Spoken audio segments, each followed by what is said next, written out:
I'm going to show you how we get speakers booked on stages consistently. Now, I absolutely hate videos where they go on for 30 minutes, an hour talking about themselves. So I'm not going to do that. I'm just going to get straight to it and just tell you how we get speakers on stages. So here's what I'm talking about in this video. Number one, how we find the events. Number two, how we contact the events. And number three, as I'm doing all this, you're going to see the emails that we wrote in order to get this speaker booked for a $20,000 gig in 1 week. Then the next week, we got him another $20,000 gig. We're just that good. So here's basically what we do. So first off, we find the events. Now, finding the events, you can do it in a million different ways. The ways that we like the most is number one, Google. So just going straight to Google, and whatever type of speaker you are, we just do a Google search based on your niche and just certain keywords. It really just depends on you as a speaker, but we just do certain keyword searches, and whatever pops up in Google, we then collect those emails from those websites. We even have software that does this, so we do it manually and we do it with software.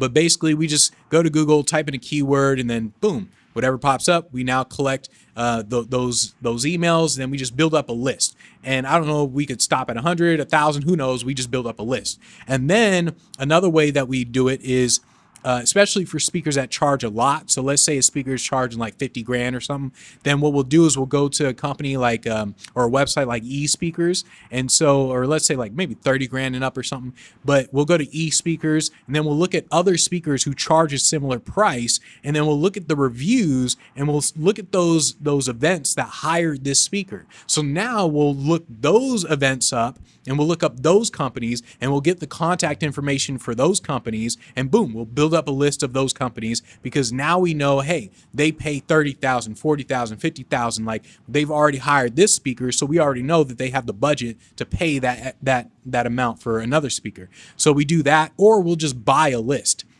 So if it's a college speaker, we'll just buy a list like NACA. NACA is a perfect example because this is just a list of decision makers from colleges. They're in charge of the student activities. So these are the exact people that you need to talk to. So we'll just buy a list of these people. It's important to remember that you just want to work less and get your business to produce more. It's not about you working really hard. So if you can buy a list, buy a list. There's no reason to sit there and waste all your time building a list. Buy a list if you can.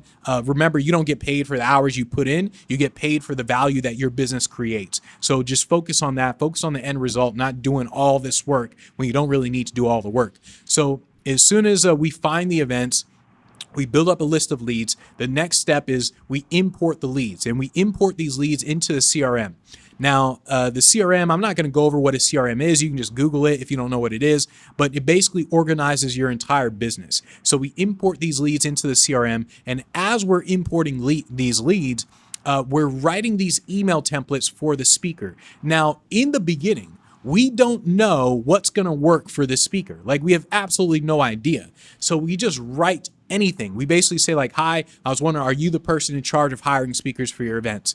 And we just write that. Or we'll write something like, hi, so-and-so, do you hire speakers in the 10K and up range or 30K and up range? So we'll do something like that. We just write a few different email templates. And the goal here is to build momentum. It's go, go, go, because a lot of speakers, a lot of people in general, they get so caught up in the planning phase and the research phase that they forget to do the actual thing that's going to make them the money. And the thing that makes you the money, the thing that's going to get you on a stage is contacting the event. Is not sitting there and building a list of leads. Is not sitting there planning and reworking your website. It's none of that sort of stuff. It's you reaching out to an event, you contacting people, you getting in front of people. That's what's going to make you the money. So most people, they don't build momentum. They move too slow to actually get what they want.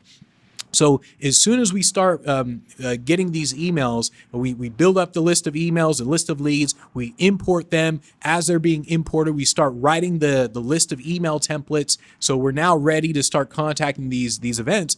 But in the beginning, we contact these events slowly. So we do have software that can just send out all these emails, right?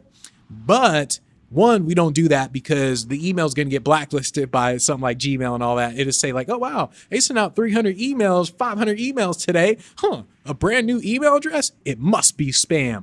And so that's what's going to happen. So what we do is we go slow. And of course, we have software that can warm up an email, but the whole purpose isn't just for that. The whole purpose is to test everything, is to test and see what do people respond to? What are these events actually replying to? That's what we need to know, because it's not just what a lot of people do is they'll say, okay, here's the email template that I think everybody's going to respond to. They spend a week figuring out this email template.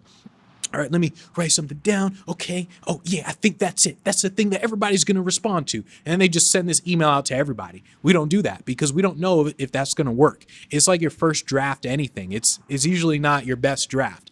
So we warm up the email at the beginning. We then send emails like one by one. We're kind of testing what they respond to. Once we get what they respond to, then we just scale it up. So now we know this email, these series of emails are what people respond to. Now we send out a gang load of these emails. So that's kind of what we're doing. So like this event here, or with this speaker, he's a college speaker, so we didn't build up this list. We just bought the list. It's like you just buy a list of NACA events, NACA leads. And then it's all these universities. So we go to this university. We see that this university has all these events going on. And we see there's water aerobics and they have all these events going on.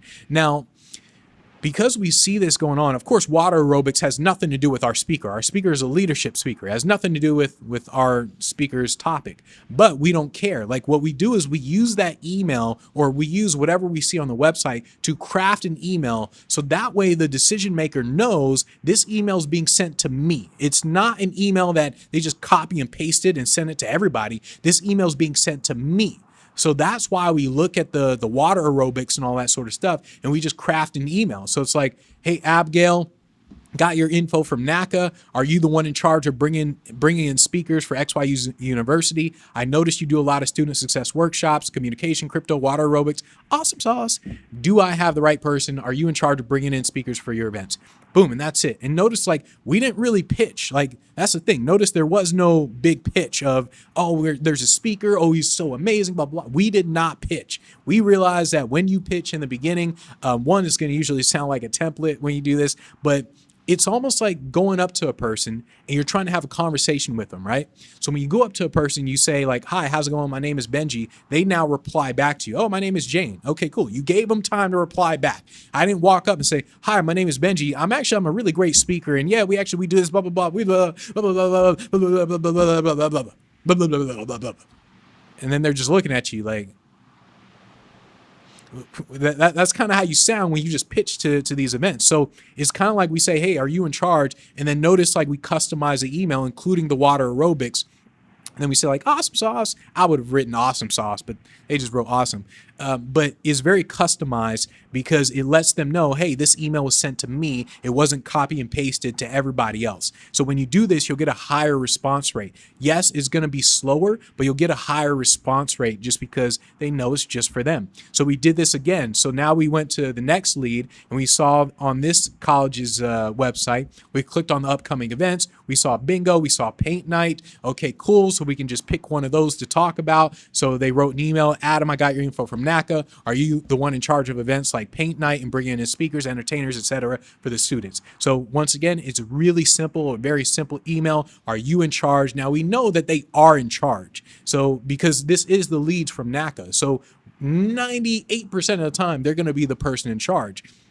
But once again, that's not the point. The point is, it's like walking up to a person saying, hi, how's it going? That's all we're really doing here. And we're letting them know, because we saw paint night, we let them know, hey, this email is just for you. Like it's not that we're sending this to everybody. This is just for you. And then we're looking to see, what do people respond to? So notice here, we didn't just say speakers. We said, are you in charge of bringing in speakers, entertainers? Like we said all of it, right? So that's kind of what we're doing. We're just writing new things with each and every email to see what are they responding to. So as we are contacting these leads, what we're doing inside the CRM is we're changing the status of each and every lead from new to working. Because working, it now lets us know that, hey, we're working this lead. I've contacted this event. I've contacted this lead. So I'm working this lead. Now I know, okay, maybe I'll respond or I'll follow up with this lead in a week from now or whatever, a day from now or whatever. So you change the status just to let you know where you're at in terms of you contacting these events. And what we're doing, like I said, we're testing out different emails. it doesn't really matter what the actual email says, because in the beginning, we just got to figure out what are they actually responding to. The goal is to get a response. That's the goal. Get a response. You can test out long emails, short emails. I'll tell you right now, the short emails get a really good response rate, but you can test out different ones.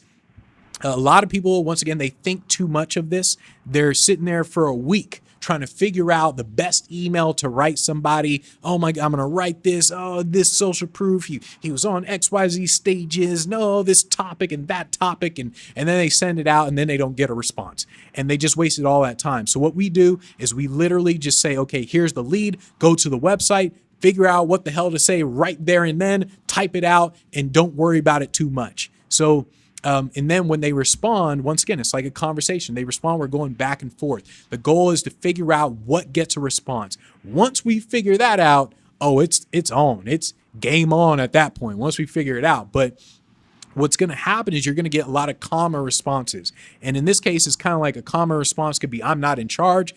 With this case, we didn't really get a lot of those because we knew they were in charge. I mean, we bought the list. Like we knew. It's like, hey, we know you're in charge.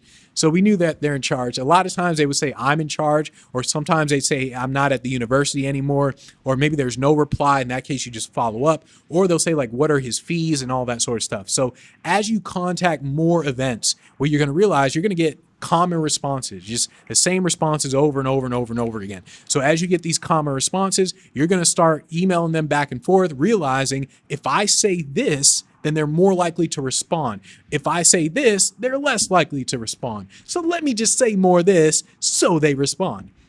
And that's kind of what you're doing with these common responses.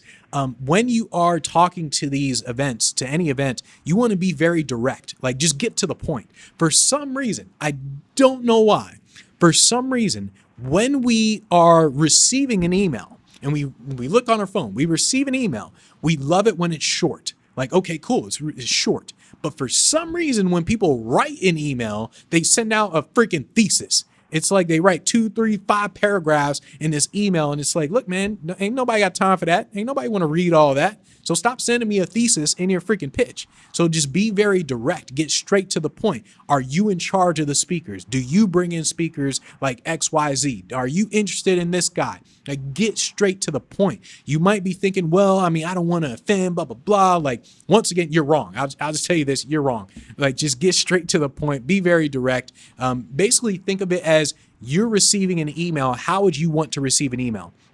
And I mean, like I said, let's just move on. So after we send the emails, what usually happens, well, what always happens, somebody is going to express interest at some point. So now you're going to convert this lead into a deal. Once they ask something like, what are his fees? What are travel requirements? Once they express some type of interest, like, yeah, we'd be interested, but not at this point because maybe we've already hired speakers for this year or whatever. But when they express some type of interest, you're going to convert that lead into a deal inside of your CRM. And what this does, it basically helps you through the entire pipeline, all the stages of your deals, all the stages of your events. So like this person said, what are his rates, travel requirements, and that sort of stuff. Now, they're not saying we're definitely going to hire them, but this lead is better than someone who doesn't respond. This lead is better than someone who says, I don't know, maybe or something. So whenever they express some type of interest, they now become an incoming lead, an incoming deal at this point. Whatever you do, don't oversell yourself. So when they say, what are his travel requirements? What are his fees? What are your fees? Please do not oversell yourself by saying, oh, the fees are 5 to 10,000. Oh, he's a great speaker, an amazing leadership speaker, and this and that. And then you write another thesis. Don't do that. Like, you have to think about if you are in demand, how would you really act? So imagine that you are getting 10 events every single month of people paying you $20,000 per event. And you're getting 10 of these every single month. Now imagine how busy you're going to be. You're not going to sit down and oversell yourself. Why? Because you're like, look, if you don't bring me in, this guy's bringing me in. I've got this person contacting me. I've got this person contacting me. If you don't bring me in, I don't care. Like, I don't care. All these people are contacting me. So it's like you have this attitude. You're not saying that, but that's like the confidence that you need to showcase to everybody, and you don't oversell yourself. When you oversell yourself, you're doing the exact opposite. You're basically saying, please, please hire me. Nobody's hiring me, please. That's basically what you're doing when you try to oversell yourself. So what you do when they say things like, what do you charge, blah, blah, blah, answer them very directly. It's between X, Y, Z. And now you're pushing them through the pipeline. Remember, the pipeline is incoming questions, quote, contract, and closed. So it's basically an incoming lead. After incoming, you ask them questions about the event, then you quote them the price, then you send them the contract, then you close the deal. So that's the whole pipeline. And you want to push them through this pipeline as fast as possible. So when they say, well, what's the fee? Well, the fee is $5,000 to $10,000. The fee is $20,000 to $40,000. The fee is XYZ. And next thing you do is you now ask questions. Can you tell me more about the event? How many people are going to be there? When is it? Blah, blah, blah. So where is it? And you ask them questions. You want to push this as fast as possible through the pipeline because, once again, remember, you're an in-demand speaker. You're getting 20 events, $20,000 events every freaking 2 days and stuff. And so you're like, dude, like, come on, let's go. Like you have this sense of urgency about you.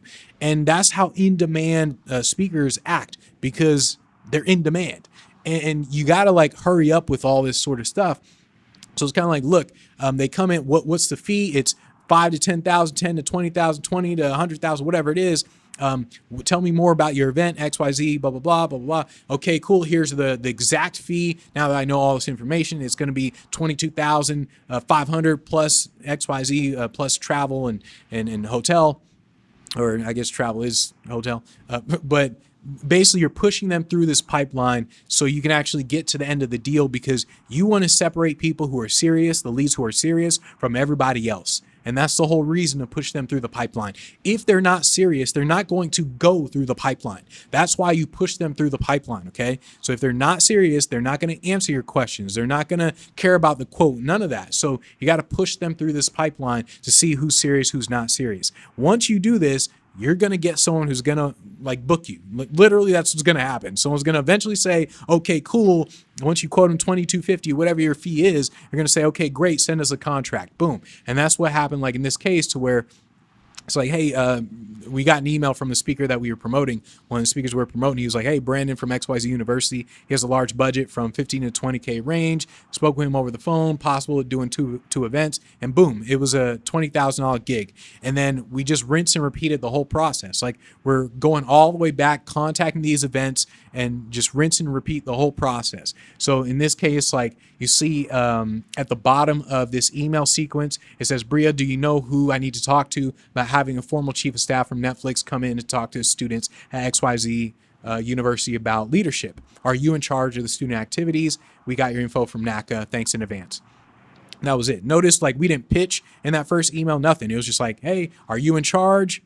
That's it. And by the way, this is the thing that we figured out with this speaker. So we figured out with this speaker, this first line got a great response rate. So we kept using that first line. The first line can change with every single speaker. The first email, it can change with every speaker. But once again, we figured that one out with this speaker. It worked. So we kept doing that.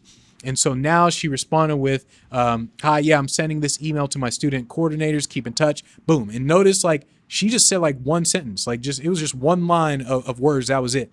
And this is why you don't oversell yourself. Like, when they respond like that, they commit a little, you commit a lot. What does that say about you? Like, you overcommit, then it basically says you're desperate as all hell. So how do we respond? She said, okay, keep in touch. Thank you, Bria. His website is xyz.com. If you want to look at his videos. Boom. That was it. Notice we didn't pitch. We didn't pitch this whole time. Like, of course, in the beginning, there's like some social proof there, but we didn't pitch. Like, we didn't go in this whole 2-paragraph thing about, oh, you should bring in the speaker because of this, that, blah, blah, blah. We didn't do all that. And what we're doing is we're having a conversation with these events. We're having a conversation with people. So we already knew that they looked at his website, because the software tells us they looked at the email a lot. They clicked on a link to the website, and then that was it. But still, we sent them the link anyways, because we're kind of acting like we didn't see it. So it's like, hey, if you want to see his website, look at his videos. Here you go. And so this just gave us an idea that they're really interested. Then eventually we set a follow-up date, but they actually replied before we followed up. So they replied with, "Hi, my name is Foster. I'm a member of the activity board. Bria mentioned that you're thinking about having the guy from Netflix, blah, blah, blah. Okay, we'd love to speak and have the opportunity." Okay, boom. And then we got an email from the speakers saying, "Yeah, thanks for sharing Foster's email.